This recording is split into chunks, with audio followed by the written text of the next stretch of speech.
आज हम लोग क्लास 10 बोर्ड एग्जाम के मद्देनजर हम एक ऐसी टॉपिक लेकर आए हैं, फार्मूला रिवीजन कह सकते हैं आप इसे, विद एग्जाम्पल।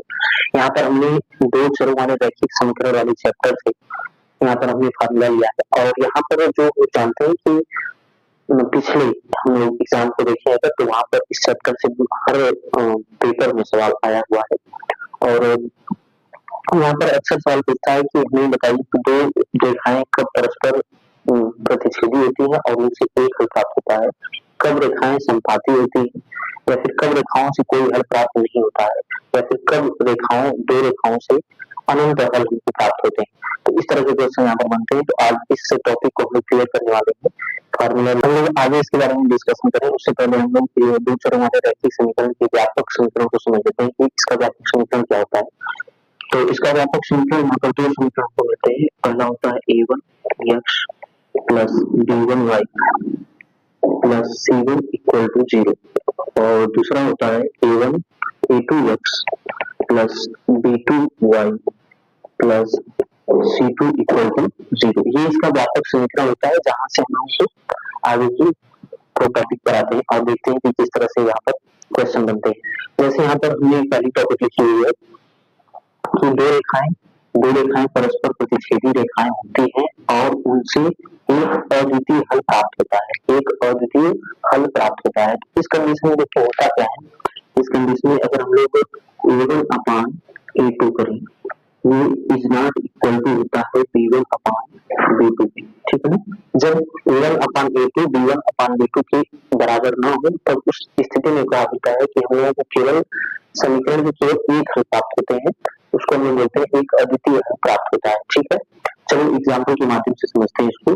फॉर एग्जाम्पल मैं यहाँ पर दो समीकरण लिख रहा हूँ, जैसे यहाँ पर मैं लिख रहा हूँ x plus 2y equal to 6, और दूसरा इक्वेशन में लिख रहा हूँ 2x plus 3y equal to 12, ठीक है। यहाँ पर मैंने दो इक्वेशन लिखे हैं। अगर मैं इन दोनों की तुलना करूँ, आप लोग जानते हैं कि व्यापक समीकरण के रूप से अगर देखें तो यहाँ पर x के सामने जो अंक है a1 a2 a1 b1 a2 b2, यहाँ पर हम तुलना करेंगे। यहाँ पर अगर तो यहाँ पर हो जाएगा 1/2, क्योंकि a1 का मान क्या है, a2 का मान 2 है, तो 1/2 इक्वल टू 2/3 b1/b2 करेंगे। हम लोग यहाँ पर देख रहे हैं दोनों अंक एक दूसरे के बराबर नहीं है, तो इस कंडीशन में यहाँ पर क्या होगा, इन दो रेखाएं जो होंगी ये परस्पर प्रतिच्छेदी होंगी, मतलब एक पॉइंट पर कहीं पर एक दूसरे से प्रतिच्छेद तो करें, लेकिन इनसे केवल एक ही हल प्राप्त होगा, ठीक है। इनसे क्या होगा, केवल एक हल प्राप्त होता है, ठीक, इनसे केवल एक हल प्राप्त होता है।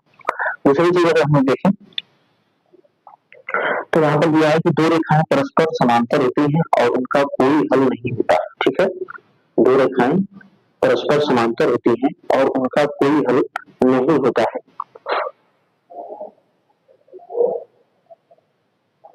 उनका कोई हल नहीं होता है। तो इस कंडीशन में देखो क्या होता है, a1 अपान a2 जो होता है वो b1 अपान b2 के बराबर होता है, ठीक है। a1 upon a2 b1 upon b2 के बराबर होता है, लेकिन c1 अपान c2 के बराबर नहीं होता है। मतलब ये कह सकते हैं a1 upon a2 equal to b1 upon b2 is not equal to c1 upon c2, ठीक है। एक एग्जाम्पल हम लोग अगर लें, यहाँ पर एक उदाहरण लें, मैं यहाँ पर एक एग्जाम्पल के साथ समझाना चाहता हूँ लोगों को। तो यहाँ पर मैं ले रहा हूँ x प्लस 2y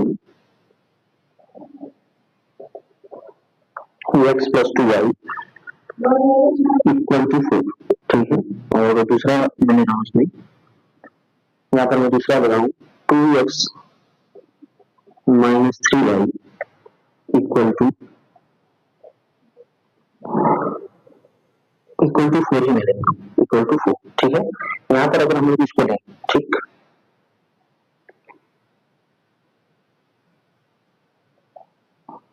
यहाँ पर मैं 4 ले रहा हूँ, ठीक है, क्योंकि यहाँ पर,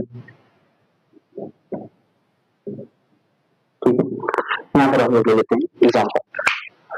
यहाँ देखिए, जब दो रेखाएं परस्पर समांतर होती है और उनका कोई हल नहीं होता है, तो उस कंडीशन में जब दो रेखाएं परस्पर एक दूसरे के समांतर होंगी तो एक दूसरे को कहीं पर प्रतिच्छेद करेंगे नहीं, इंटरसेक्ट नहीं करेंगे, तो उनसे हमको कोई हल प्राप्त नहीं होता है, ठीक है। और इसके लिए हम यहाँ पर लिख सकते हैं a1 अपान a2 बराबर B1/V2 is not equal to C1/C2। ये तो हमारा हो गया कॉन्सेप्ट, ठीक है। अब इसको उदाहरण के माध्यम से कैसे समझा जाए, मैंने यहाँ पर जो एग्जांपल लिखे थे, x + 2y = 4 and 2x + 4y = 4, ठीक है। यहाँ से मैं A1/A2 करके निकालता हूँ। जैसे A1/A2 मतलब 1/2 इक्वल 2/4, ठीक है। 2/4 इज नॉट इक्वल हो जाएगा 4/4। देख लो, अगर हम इसको फिर से सिंप्लीफाई करें तो मिलेगा 1/2 इक्वल 1/2 और यहाँ पर इज नॉट इक्वल टू 1 क्योंकि ये दोनों आपस में कैंसिल आउट हो जाएंगे, ठीक है। यहाँ से 2/4 1/2 आ जाएगा। हम लोग यहाँ पर देखना है कि A1/A2 जो है B1/B2 के बराबर आना है। इसका मतलब यहाँ पर होगा क्या, दो रेखाएं परस्पर समांतर होगी और उनका कोई हल नहीं होगा, ठीक है। अब हम लोग आते हैं तीसरी कंडीशन पे।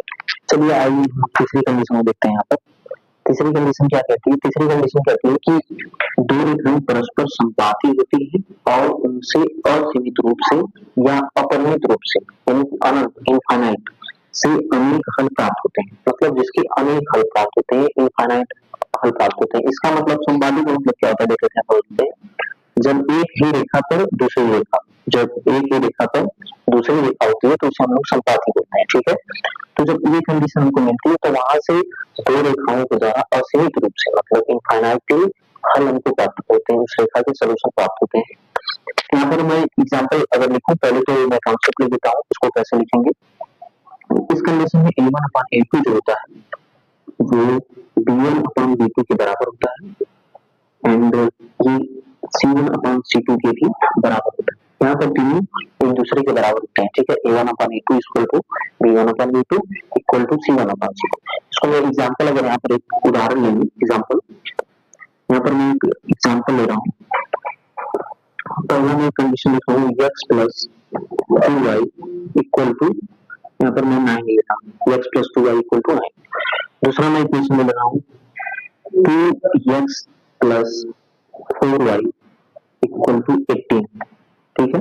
अब यहाँ पर इन दोनों से अगर फाइंड आउट करें, देखते हैं क्या आता है, ठीक है। A1/A2 करेंगे तो मिल जाएगा 1/2, B1/B2 करेंगे तो 2/4 एंड C1/C2 करेंगे तो 9/18, ठीक है। 9/18 यहाँ से सिंप्लीफाई करते हैं तो मिलेगा 1/2 इक्वल टू 1/2, ठीक है।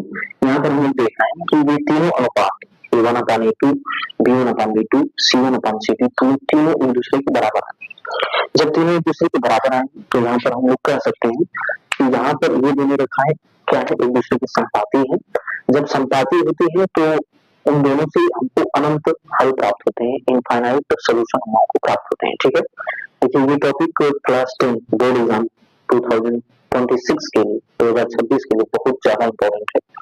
एग्जाम में बहुत ही कम समय बाकी बचे हुए हैं, तो हम अब क्या करेंगे कि इसी तरह की वीडियो लाते रहेंगे जिसमें आप लोगों को कम समय में ट्रिक के माध्यम से हम लोग शॉर्ट सोल्यूशन में और फॉर्मूला रिवीजन के साथ साथ यहाँ पर हम लोग आपका कॉन्सेप्ट क्लियर करते रहें। तो ऐसी वीडियो के लिए हमारे चैनल को सब्सक्राइब करिए। धन्यवाद।